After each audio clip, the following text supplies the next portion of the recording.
Hoje a gente vai revisitar um clássico da psicologia da memória. Sabe? Um estudo de 1977 que, olha, deu uma bela sacudida em como se pensava sobre aprender e lembrar. É verdade. Um estudo bem impactante. Temos em mãos o trabalho de Morris, Bransford e Franks, que questionou uma teoria que era bem estabelecida na época. Nossa conversa vai girar em torno de por que a forma como a gente aprende pode ser tão crucial quanto o que a gente aprende, né? Especialmente pensando em como vamos usar essa informação depois. Uhum. Vamos desvendar um conceito chamado processamento apropriado para transferência. Parece um nome meio técnico, sei, mas a ideia por trás é bem prática. Vocês vão ver. Exatamente. Esse artigo é fascinante porque ele desafia uma noção que parece muito, assim, intuitiva. A de que quanto mais profundamente a gente pensa sobre algo, melhor vai ser a nossa memória daquilo. Sim, parece lógico. Pois é, mas eles propõem que, na verdade, a eficácia do aprendizado tá muito ligada a como essa informação vai ser resgatada ou utilizada lá na frente. Certo. Então, antes da gente mergulhar de cabeça nesse estudo, me diz uma coisa. Qual era a ideia dominante sobre memória que ele veio desafiar? Como o pessoal entendia isso antes de 77? A grande teoria da época era dos níveis de processamento, ou LOP, né? A Levels of Processing. Foi proposta por Craig e Lockhart em 72. E era uma ideia muito influente e até elegante, de certa forma. Elegante. Como assim? É que ela dizia que a memória não é tipo um depósito onde a gente guarda informações, sabe? Mas sim um subproduto do tipo de análise que a gente faz quando encontra uma informação nova. Um subproduto da análise. Me explica melhor isso. Pensa assim, quanto mais profunda fosse a análise, ou seja, quanto mais você se concentrasse no significado, na semântica da informação, mais forte, mais rica e mais duradoura seria a memória formada. Ah, entendi. Por outro lado, análises consideradas superficiais, como, sei lá, prestar atenção só na aparência física das letras de uma palavra, ou nos sons dela, tipo numa rima, isso levaria a traços de memória mais fracos, sabe? Mais efêmeros, que somem rápido. Faz todo sentido, né? Assim, intuitivamente, parece óbvio que pensar sobre o que uma palavra significa, sei lá, elefante, animal grande, cinza, com tromba, isso cria uma marca mais forte na memória do que só pensar se elefante rima com gigante, por exemplo. Exato. Mas o artigo de Morris e colegas discorda dessa hierarquia tão clara assim. Ele não chega a negar que pensar no significado seja importante. Claro que é. Mas ele questiona se essa tal profundidade é uma propriedade fixa da tarefa em si, sabe? O argumento central deles é que a relevância ou a significância de um tipo de processamento depende fundamentalmente do objetivo. Do objetivo. Isso. O que é fascinante aqui é perceber como o contexto muda tudo. Uma análise pode parecer superficial numa situação, mas ser extremamente profunda e útil em outra. Me dá um exemplo. Pega o processamento fonético, focar nos sons das palavras, a teoria Lope classificaria isso como superficial, certo? Certo. Mas pensa bem, se o seu objetivo é entender métrica de poesia, ou aprender fonética, ou até mesmo só apreciar um trocadilho, prestar atenção nos sons é absolutamente crucial. É super significativo, não tem nada de superficial. Ah, claro. E o mesmo vale para outros exemplos que eles citam no artigo, tipo notar a posição dos lábios ao falar algo que alguns estudos tratavam como superficial, mas que é essencial para um fonoaudiólogo ou para alguém aprendendo leitura labial. Entendi. Então a crítica não é que o processamento de significado seja ruim, óbvio que não, mas que a própria definição de profundo e superficial talvez fosse meio rígida demais e muito dependente do tipo de teste que geralmente se usava para medir a memória depois. Exatamente essa é a suspeita que eles levantam.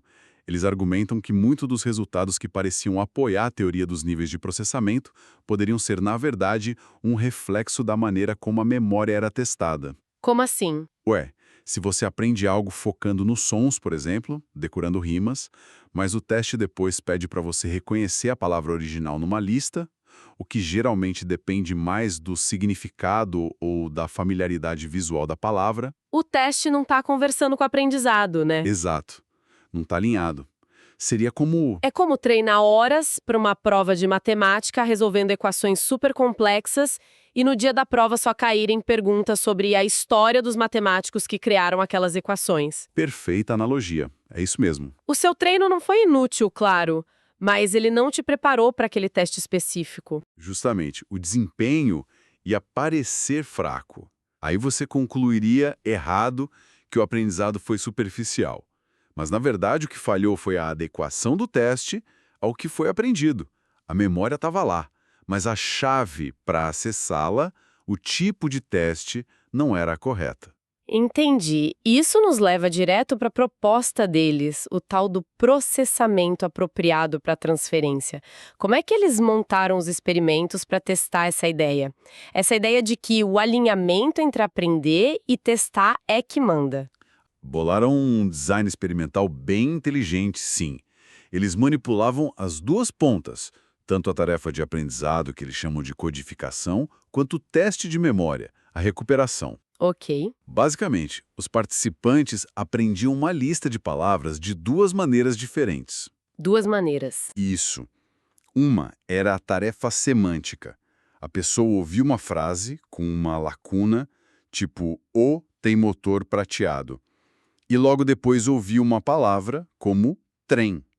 Aí ela tinha que dizer sim ou não, se a palavra se encaixava no sentido da frase. O foco era total no significado, entende? Sim, sim. Foco no significado. E a outra? A outra era a tarefa de rima. A pessoa ouvia uma frase como rima com legal, seguida da palavra água.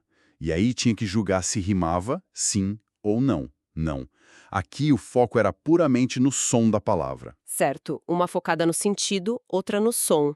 E depois? E aí vinha a parte crucial. Depois dessa fase de aprendizado, eles dividiam os participantes e aplicavam dois tipos de teste de reconhecimento diferentes. Ah, testes diferentes também. Exato. Metade fazia um teste padrão, tinha que reconhecer as palavras originais que tinham acabado de aprender, misturadas com palavras novas. Um teste bem clássico de memória de reconhecimento. Ok, o teste padrão. A outra metade fazia um teste de rima. Eles tinham que reconhecer palavras que rimavam com as palavras originais. Por exemplo, se a pessoa aprendeu águia na tarefa de rima, associada a legal, o alvo correto no teste de rima seria uma palavra tipo regal. Uau, que sacada! Testar a rima diretamente. Ok, o palco está montado. A aposta da teoria LOP, dos níveis de processamento, seria que a tarefa semântica, por ser mais profunda, levaria a melhor memória em ambos os testes, certo? Sempre melhor. Exatamente. A LOP preveria a superioridade semântica em todos os cenários possíveis. Mas não foi isso que eles encontraram, imagino, senão a gente não estaria falando disso hoje. Não mesmo. Os resultados do experimento 1 mostraram uma interação muito clara, sabe? Um padrão cruzado que é lindo de ver em pesquisa. Conta aí. No teste padrão, aquele de reconhecer a palavra original, tudo como esperado pela LOP. Quem aprendeu pela tarefa semântica teve um desempenho bem melhor do que quem aprendeu pela tarefa de rima. Ok, confirmado. Confirmado. Processar o significado ajudou mais a reconhecer a palavra original. Beleza. Mas... Agora a virada. No teste de rima, o jogo inverteu completamente. Quem aprendeu pela tarefa de rima, especificamente quem tinha respondido sim, confirmando a rima na hora de aprender, se saiu significativamente melhor do que quem aprendeu pela tarefa semântica. Peraí, como é que é? O aprendizado focado em rima, aquele considerado superficial, superou o aprendizado focado em significado naquele teste específico de rima? Exatamente. Caramba, isso vai totalmente contra a ideia de uma hierarquia fixa de processamento. É a prova do conceito deles em ação, então, o tal do processamento apropriado. Precisamente. Mostrou que a melhor forma de processar não é absoluta, sabe? Ela depende diretamente de como a memória vai ser acessada depois. O aprendizado focado no som preparou melhor o cérebro para um teste que exigia recuperação baseada no som. E o focado no significado preparou melhor para o teste padrão. Isso. Sugere que não é só a força do traço de memória que importa, mas a sua compatibilidade com a tarefa de recuperação. O encaixe. Incrível. Mas aí me surge uma pergunta. Será que essa vantagem do processamento de rima era duradoura? Porque a LOP também sugeria que os traços semânticos não eram só mais fortes, mas também mais duráveis, que resistiam mais ao tempo. Esse efeito de compatibilidade se manteria depois de um tempo? Ótima pergunta, e foi exatamente o que o experimento 2 investigou. Eles basicamente replicaram o mesmo design do experimento 1, mas adicionaram a variável tempo. Ah, legal. Metade dos participantes foi testada imediatamente após aprender as palavras, a outra metade só 24 horas depois. E aí? E o resultado foi super consistente. Aquela interação entre tipo de aprendizado e tipo de teste se manteve firme, tanto no teste imediato quanto após 24 horas. Sério? Sim, o aprendizado semântico continuou melhor para o teste padrão e o aprendizado de rima continuou melhor para o teste de rima, mesmo um dia depois. Uau! Então a memória do som, quando testada de forma apropriada, mostrou-se tão durável quanto a memória do significado? Isso realmente abala a ideia de que o semântico é inerentemente mais robusto ao tempo, né? Exatamente. Desafia de frente essa noção de que existe um tipo de traço de memória universalmente mais durável. A durabilidade parece depender também dessa compatibilidade, desse encaixe entre como a informação foi guardada e como ela está sendo acessada. Um traço pode até ser durável, mas inútil se a chave de recuperação for errada. Entendi a lógica do alinhamento, do encaixe. Mas eles próprios levantaram uma pequena pulga atrás da orelha sobre a metodologia, não foi? Alguma coisa sobre a tarefa de rima, talvez dá uma vantagem sonora meio sem querer? Sim, uma autocrítica metodológica importante que mostra a seriedade deles. Eles perceberam o seguinte: na tarefa rima sim, lembra? Rima com legal. Águia. Tanto a palavra da frase legal quanto a palavra-alvo águia tinham sons parecidos com o alvo do teste de rima final. Regal. Certo. Já na tarefa semântica sim, tipo a tem penas, águia, só a palavra-alvo, águia, tinha essa relação sonora com Hegel. Ah, entendi. Então talvez a tarefa de rima estivesse sem querer dando duas pistas sonoras, enquanto a semântica dava só uma. Uma vantagem meio injusta para o teste de rima. Exato. Era uma preocupação válida. Será que a superioridade no teste de rima era só por causa dessa exposição sonora dupla? Poderia ser um artefato do método. E como eles resolveram isso? Para tirar essa dúvida, eles bolaram o experimento 3. Foi um ajuste mais técnico no procedimento, mas a ideia era basicamente equilibrar essa exposição sonora. Eles deram um jeito de garantir que mesmo quem fazia a tarefa semântica também fosse exposto em algum outro momento ali do experimento a uma palavra que rimava com o alvo do teste final. Ok. Assim, ambos os grupos teriam, de alguma forma, duas exposições a sons relevantes para o teste de rima. E mesmo com esse controle para garantir que não era só uma questão de ter mais pistas sonoras, o resultado mudou. Mesmo assim, o resultado principal se manteve.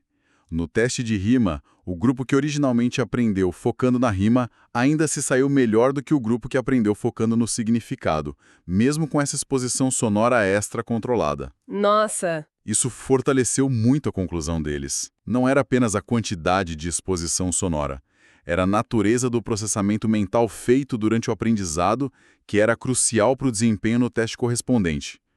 Era a adequação do processo que fazia diferença, não só a quantidade de informação sonora. Ok, esse controle foi fundamental para isolar o efeito, então. Fica bem claro que a eficácia de como a gente aprende não é algo fixo, absoluto, mas sim relativo.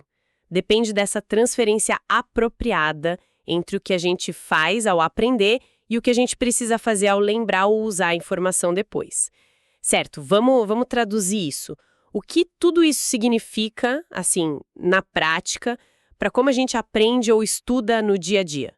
Olha, as implicações são bem vastas e eu diria bem práticas mesmo.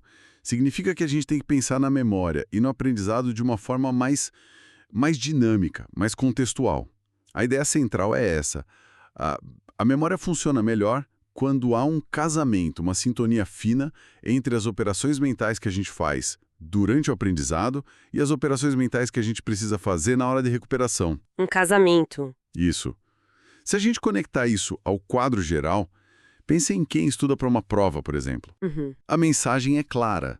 Alinhe o seu método de estudo com o formato da avaliação. Estudar só lendo e grifando, que talvez tenha um foco mais semântico e de reconhecimento visual, pode não ser o ideal para uma prova dissertativa que exige organização de ideias, argumentação, sabe? Ou para uma prova prática que exige aplicação. Faz todo sentido. Se a prova é de múltipla escolha, talvez treinar o reconhecimento rápido, discriminar opções, seja mais útil. Se é um projeto, focar na aplicação daquele conhecimento.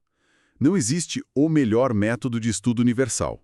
Existe um método mais apropriado para aquele objetivo específico. É verdade. Quantas vezes a gente estuda de um jeito e a prova cobra de outro completamente diferente? E a gente fica frustrada. Exato. É a falta de transferência apropriada.